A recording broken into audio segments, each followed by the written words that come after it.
"You're not invited," my sister Victoria said, "about my wedding." I was completely stunned. When I found out why she said it, I never saw my family the same way again. The plan was simple: get engaged to Daniel, plan a beautiful ceremony at Willowbrook Gardens, invite our loved ones, and start our new life together in our little house on Maple Street. It was going to be magical, which was honestly what I dreamed about since I was a little girl playing dress up in my mother's closet. I'm Rachel, 32 years old, a high school English teacher in the small town of Cedarville. And up until 3 months ago, I thought I had the most supportive family in the world. My parents, Helen and Robert, had always been the kind of people who showed up. School plays, graduations, birthdays, random Tuesday dinners just because. They were reliable, steady, the kind of parents who remembered your favorite cake flavor and always had your back. My sister Victoria, 28, was supposed to be my maid of honor. We talked about it since we were kids, planning our dream weddings with our American Girl dolls lined up as bridesmaids. She was going to wear dusty rose, hold my bouquet during the vows, and give a speech about how proud she was of her big sister finally finding her person. That was the plan, anyway. Daniel and I had been together for 4 years, living together for 2, and engaged for 8 months.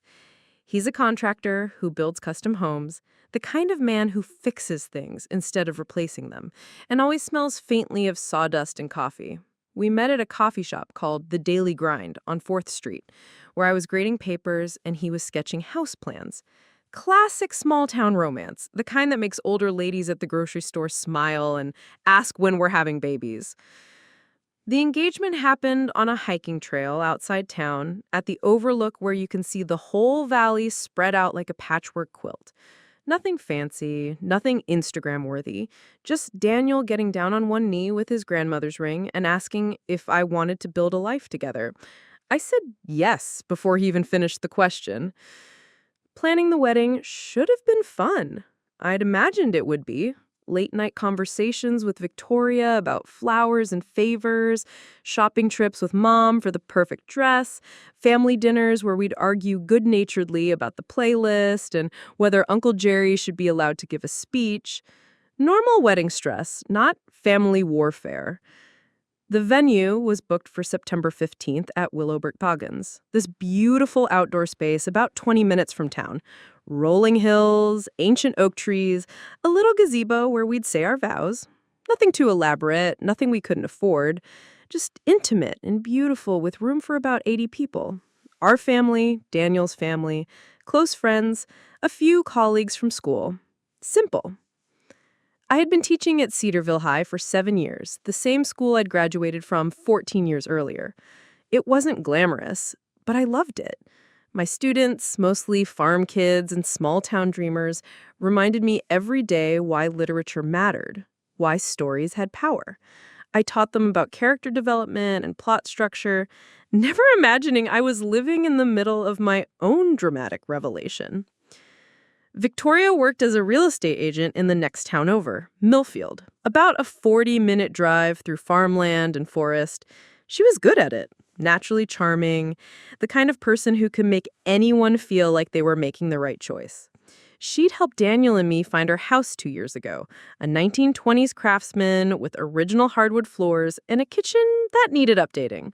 We got it for a steal because Victoria knew the seller and talked them down from their asking price.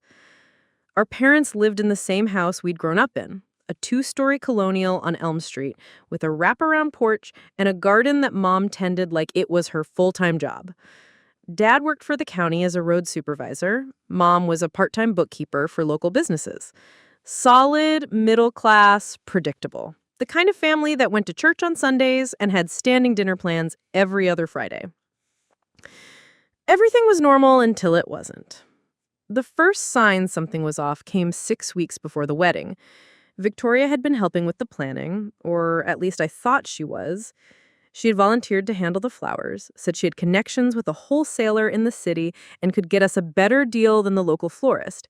She'd also offered to coordinate the rehearsal dinner, find a restaurant that could accommodate our party of 24 on a Thursday night in September. But when I asked for updates, she was always vague. "Still working on it," she'd say, or "Let me get back to you on that." When I pressed for details, she changed the subject or suddenly remembered she had to take a call. It was subtle at first, easy to dismiss as busy person syndrome or pre-wedding stress affecting everyone differently. Then came the dress shopping incident. Mom, Victoria, and I had planned a day trip to the city, about an hour and a half drive to visit the bridal shops on Wedding Row. I'd made appointments at 3 different places, had a whole Pinterest board of inspiration photos, was ready to find the dress and have that moment you see in movies where everyone cries and you just know. Except when we got to the first shop, the sales associate looked confused when I mentioned my appointment. They had no record of a booking under my name or my phone number. Same thing at the second shop. And the third. 3 hours of driving for nothing. 3 shops that had never heard of Rachel Torres or her September wedding. When I called Victoria to tell her what happened, she seemed genuinely surprised. "That's so weird," she said. "I definitely made those appointments. Maybe there was a computer glitch, or they got the dates mixed up." She promised to call them back and sort it out, reschedule everything for the following weekend. The following weekend came and went. No rescheduled appointments, no follow-up calls, just Victoria saying she was still working on it and asking if maybe I wanted to try a different approach, maybe shop local instead, or order online. The city shops were probably overpriced anyway. I should have seen it then.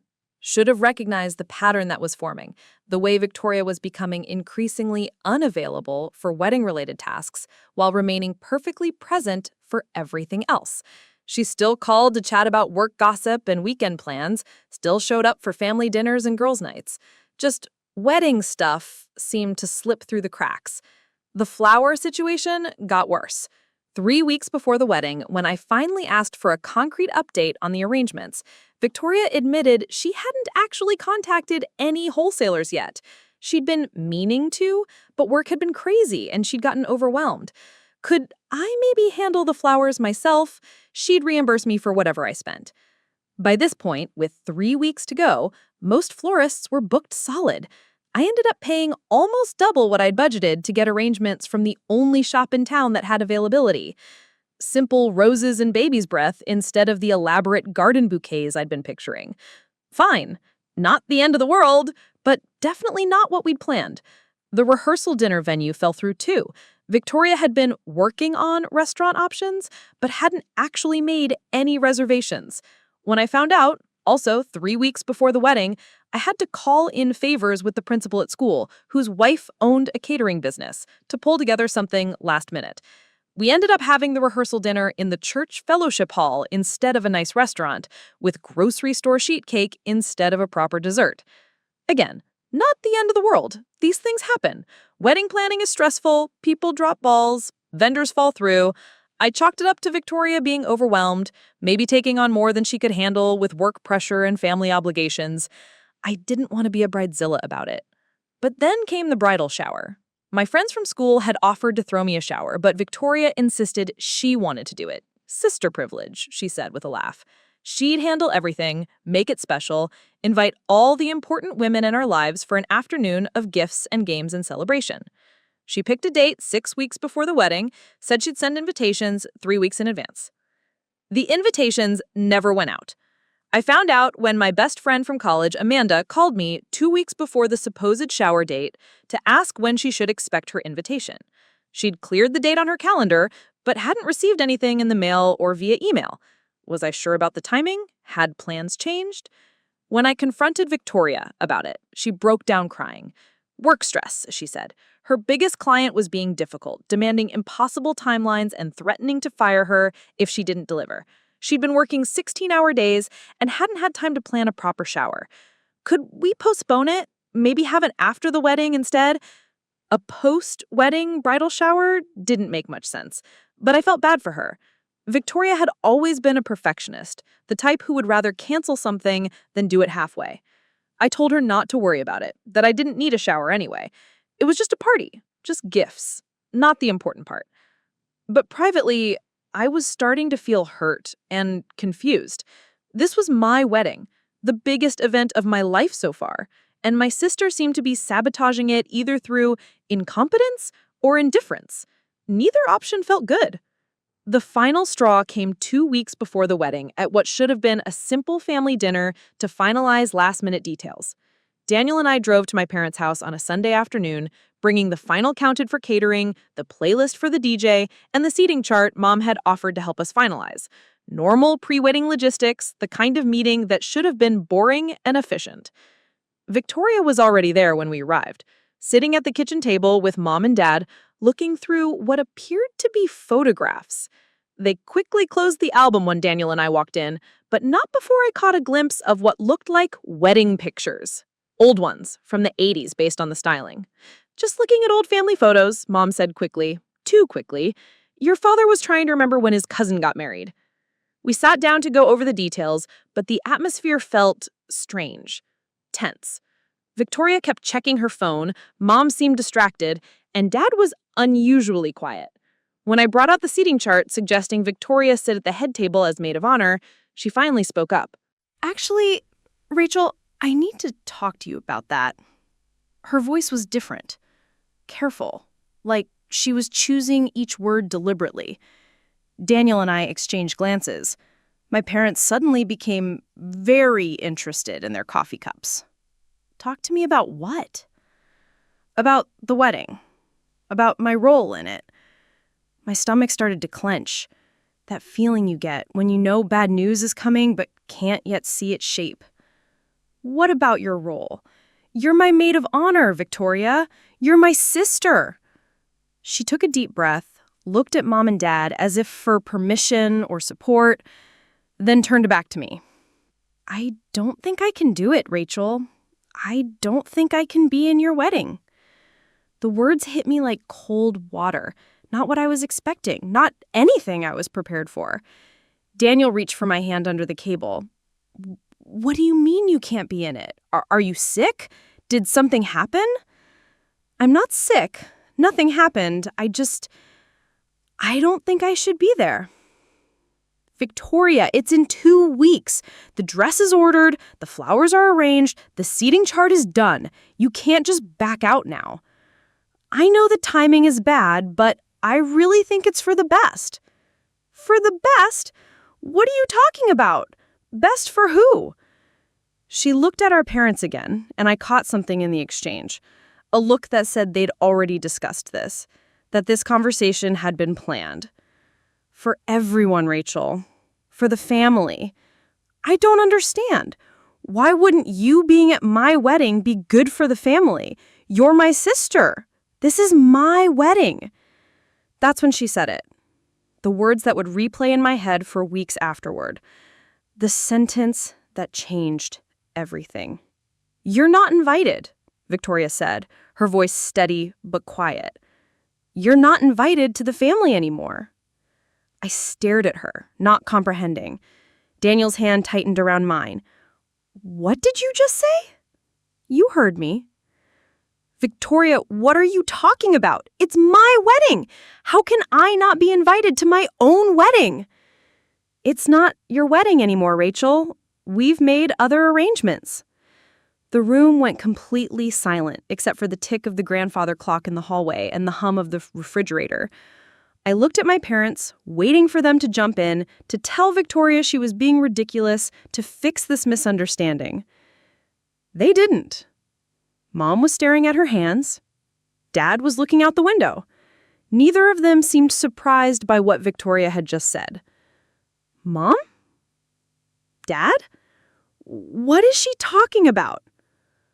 Mom finally looked up, her eyes red-rimmed like she'd been crying recently.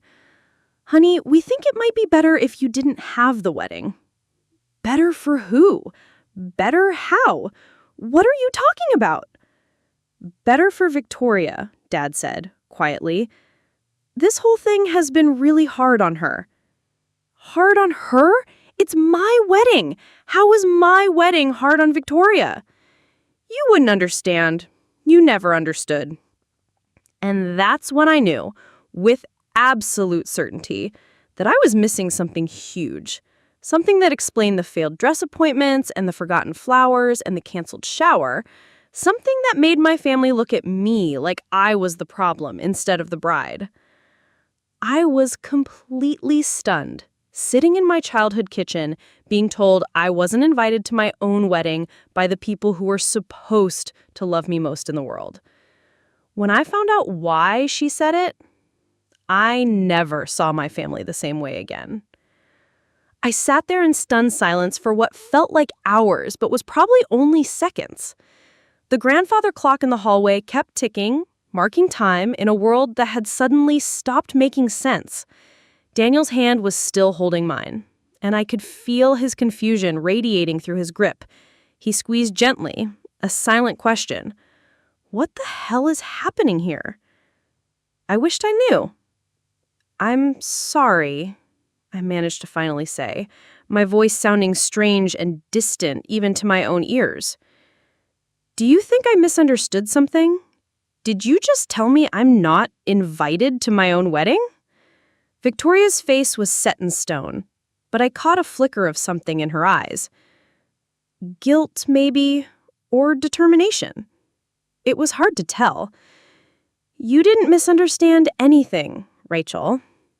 But that doesn't make any sense. It's my wedding. Daniel and I are getting married. We sent out the invitations, we booked the venue, we hired the caterer. How can I not be invited to my own wedding? Mom spoke up then, her voice soft and careful. Sweetie, we know this is confusing, but we really think it's for the best. For the best? Mom, are you listening to yourself? You're talking about my wedding like it's a dinner party I can just skip. Maybe you should skip it, Victoria said quietly. The words hung in the air like smoke from a fire no one could see yet. Daniel shifted in his chair, and I could tell he was fighting every instinct to say something. But this was my family, my fight. He was just collateral damage in whatever war had apparently been declared without my knowledge.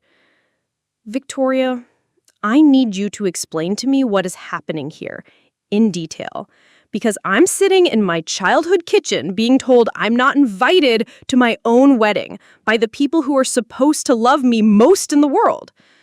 She looked at Mom and Dad again, that same look that said they'd rehearsed this conversation. How long had they been planning this intervention? How many family dinners had they been spending discussing my wedding while I was at home addressing invitations and confirming vendor details?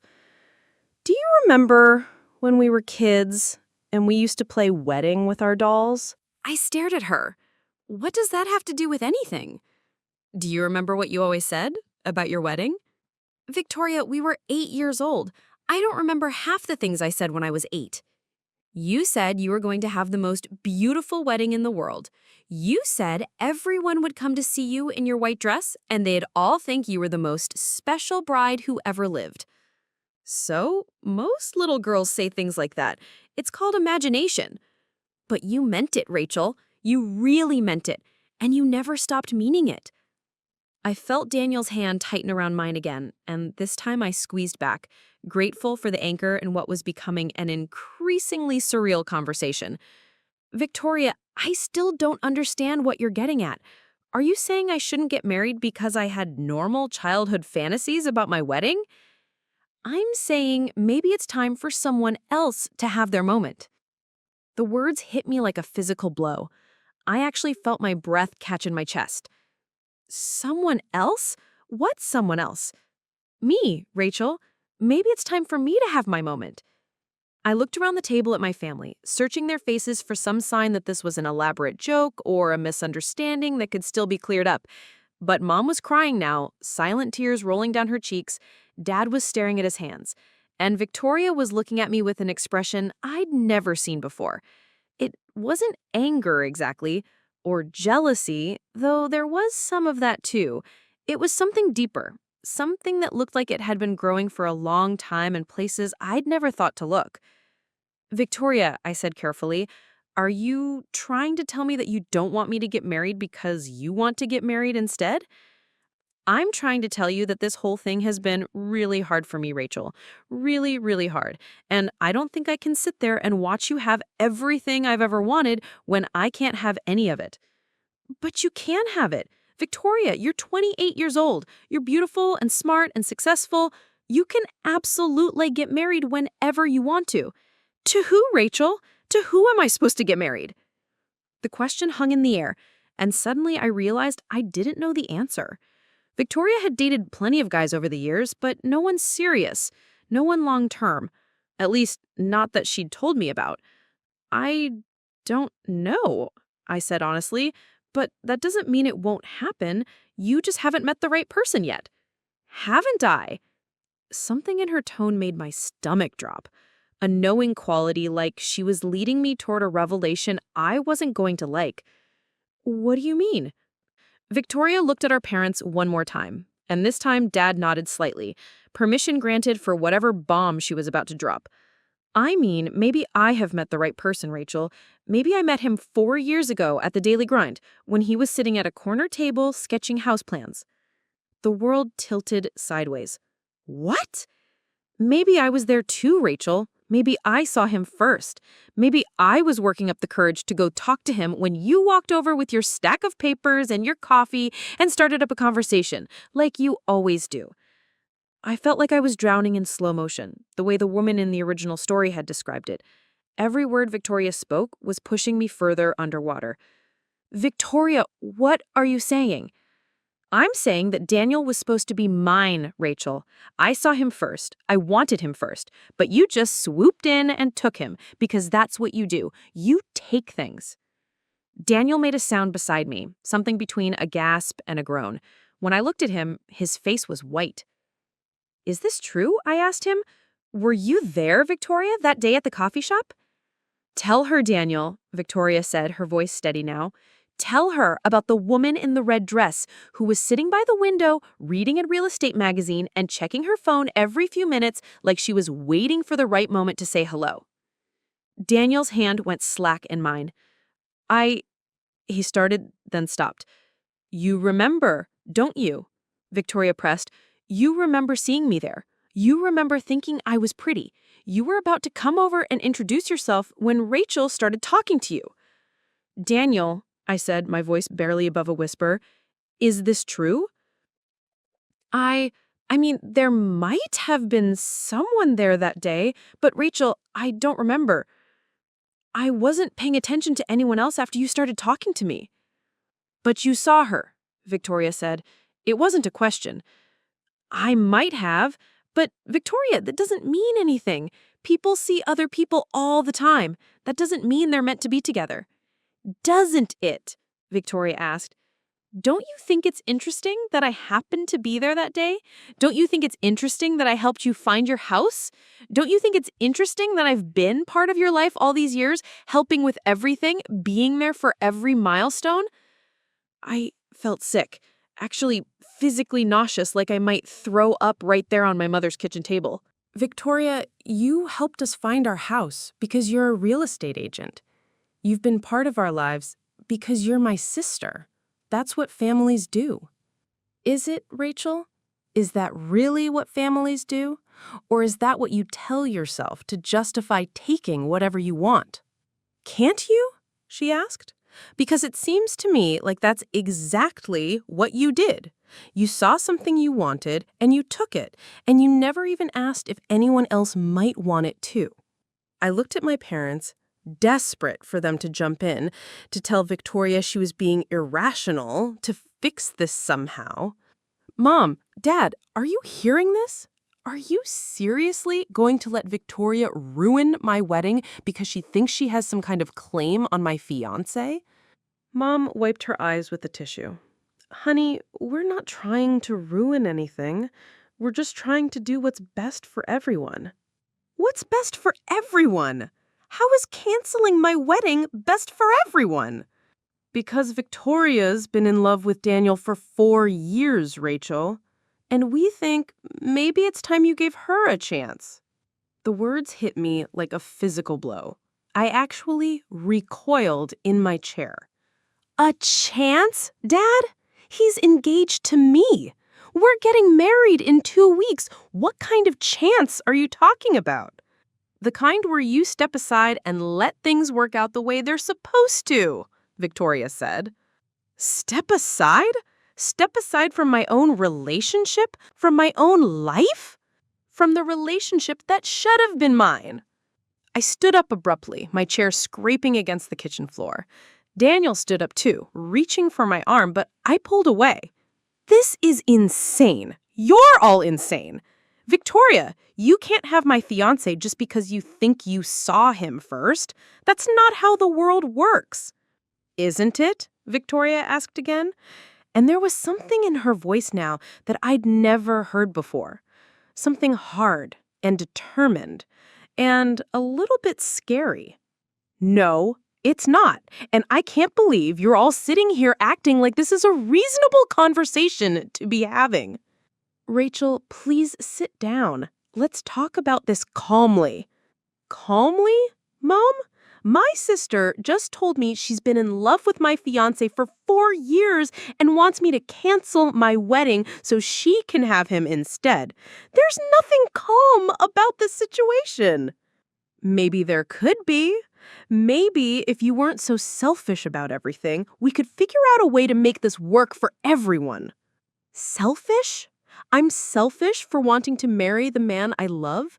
The man who proposed to me? The man who chose me? Daniel, I need you to say something here. I need you to tell them that you chose me, that you love me, that this is crazy. He looked at me with eyes full of something I couldn't quite identify. Love, yes, but also confusion and guilt, and something that might have been doubt. Daniel, I love you. You know I love you. But, Victoria prompted, but I don't know what to do with this information. I don't know how to process the fact that Victoria that she's felt this way. There's nothing to process, I said desperately. She has feelings for you. That doesn't change anything between us. People have unrequited feelings all the time. It doesn't mean the person they love owes them anything. Unrequited? Victoria laughed, but there was no humor in it. Is that what you think this is, Rachel? Unrequited? What else would it be? Daniel is with me. He proposed to me. We're getting married. Are we? Daniel asked quietly. The question stopped my heart. What did you just say? I said, are we getting married? Because honestly, Rachel, I'm not sure anymore. The kitchen went silent except for the tick of that damn grandfather clock. I stared at Daniel, the man I'd been planning to spend my life with, the man I'd chosen flowers and cake flavors and seating arrangements with, and I didn't recognize him. Daniel, what are you saying? I'm saying maybe we should postpone things. Maybe we should take some time to figure out what's really going on here. What's going on here is that my family has lost their minds, and apparently so have you. Rachel, please, I just need some time to think. Think about what? Whether you want to marry me or my sister? It's not that simple. Yes, it is. It's exactly that simple. Either you want to marry me or you don't. Either you love me enough to stand up to this insanity or you don't. Daniel looked at Victoria, then at my parents, then back at me. And in that look, I saw everything I needed to know. He wasn't going to fight for me. He wasn't going to defend our relationship. He was actually considering this ridiculous proposal that I should step aside and let my sister have him instead. Unbelievable, I said. Absolutely unbelievable. I walked to the kitchen counter where I'd left my purse, picked it up, and headed toward the door. Rachel, where are you going? Mom called after me. Home, to think about how my entire family just betrayed me in the most spectacular way possible. Rachel, please, Victoria said. We can work this out. We can find a solution that makes everyone happy. You know what, Victoria? This conversation has been really hard, but not for the reasons you think. And then I walked out of my childhood home, got in my car, and drove away from everything I thought I knew about my life.